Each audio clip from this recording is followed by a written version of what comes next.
This is the Kingdoms Club. You are now entering the Kingdoms Club. Today we're going to talk about some implications, some spiritual implications relating to The Witcher series, the TV show. I think we're on season 2. Either season 2 or the third season, whichever one is the last one. So there seems to be a overarching theme of sacrifice and pain,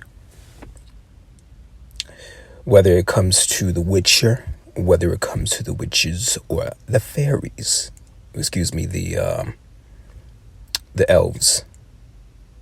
So these are magical creatures. These are fictional, obviously, but you know that the themes are real. Even in the first season, we have Yennefer. How did she get her beauty?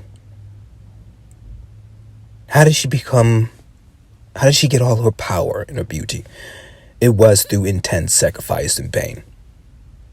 The transformation that she went through, Yennefer, to become beautiful and to become the most powerful witch.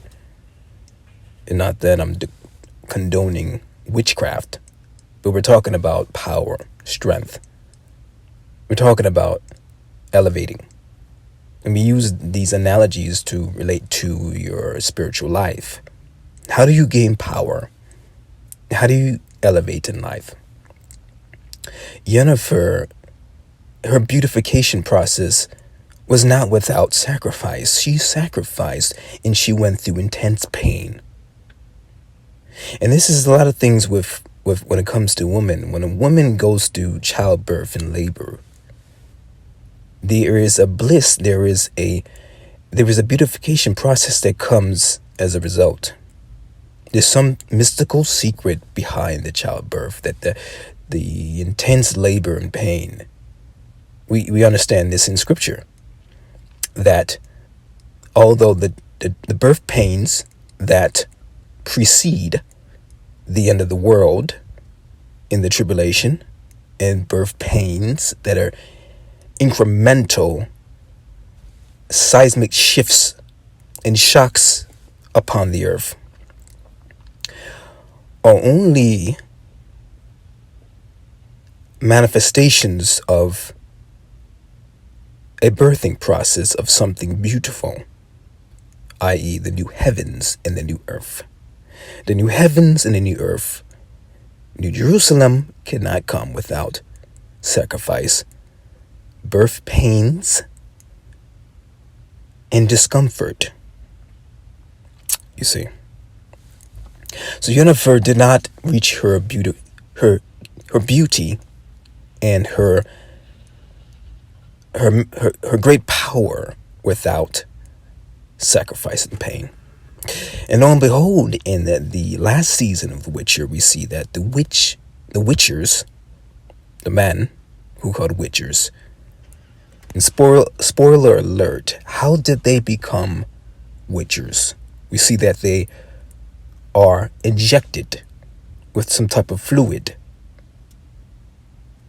and a lot of them don't survive. They go through intense pain. They go through a pain process. They go through this. It's a sacrifice because they can die. They risk their lives in order to become a Witcher, to have that power, to have that might, to have that noble status, you see. So we have with the witches, the magicians, we have with the Witchers. Both of them go through sacrifice and pain. They understand the element of sacrifice. They understand the element of humiliation, of giving up, of working, of giving of themselves, emptying of themselves. And we see this in scripture, that what did Christ do? God came to the earth. He emptied himself of everything, his wealth, his strength, his wisdom, everything. He gave that up for us. And where was he the strongest? He was the strongest when he was the weakest. On the cross, The greatest miracle was performed on the cross. The greatest power was released on the cross.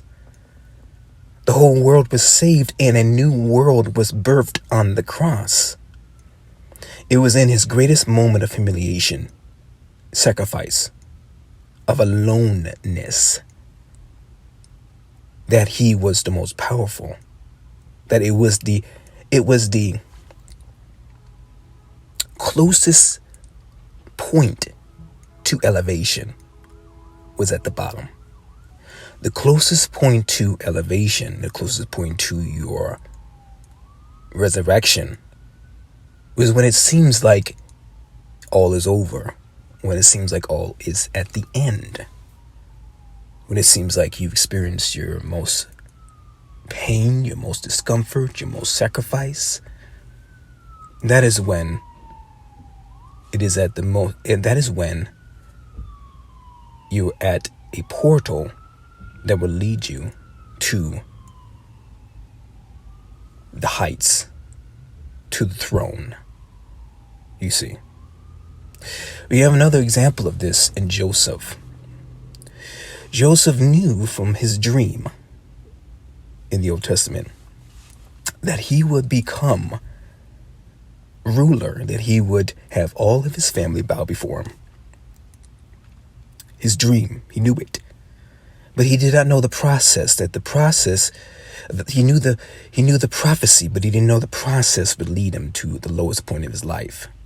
How is the promise going to happen when I'm here in this prison? As I mentioned, the closest point to your elevation is sometimes at the lowest point of your life.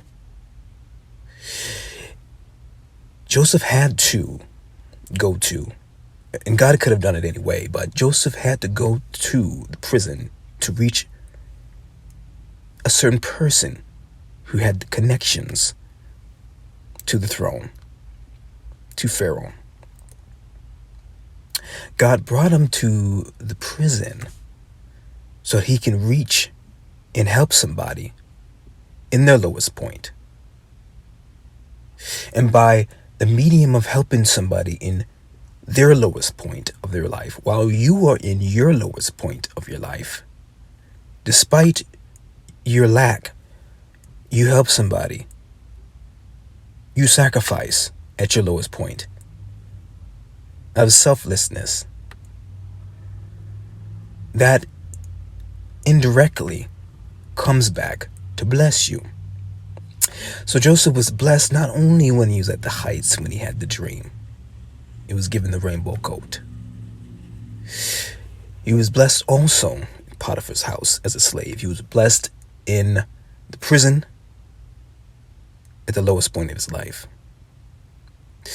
And then after that, God elevated him to the throne, and he was given second in command, control of all of Egypt. See, the prophecy was fulfilled, but it had a process to it. And you may go to the lowest point of your life in order to reach that prophecy. So this winding back down to sacrifice. The Witcher and the witches only receive their power through sacrifice, through suffering, through pain. It does not come easy. It does not come easy. And another interesting point is that when they destroyed whatever beast, whatever monster, by destroying the beast or the monster, it also destroys the illusion that the beast has over the person. When they destroyed the beast and the monster, each time, it also destroys the construct that the beast, the demon, the monster has over the person. And it's the same thing that Jesus did when he was on earth. When he destroyed the kingdom of darkness, it indirectly caused healing. When you cast out demons, indirectly people are healed. The illusion is taken away. The veil is opened. When Jesus died and rose from the grave, he brought people from Abraham's bosom up to heaven. He got rid of the illusion that the enemy has over people's lives by destroying the beast and destroying the monster. The monster and the beast has control over the illusion. When the beast and the monster is defeated, then that illusion goes away, and you can see things as they really are. So the key points behind this video is that 1, sacrifice often leads to power. Now, we're not asking for your own sacrifice in blood. Jesus already did that. He's the only one that can perfectly give a sacrifice, sinless sacrifice. And the power, your power comes from his sacrifice. But just sacrificing things in life leads to power. And a lot of times the prophecy is obtained only through a process. And it doesn't mean you might go through the lowest point of your life. That may be the closest point to reaching the promised land.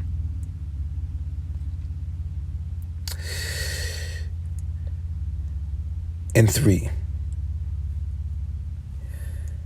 when you defeat the beast, when you defeat the monster, oftentimes that destroys the illusion that the monster and the beast has over your eyes. It takes and pulls back the veil. Well, if you enjoyed this video, like, comment, subscribe, and I'll see you in the next one.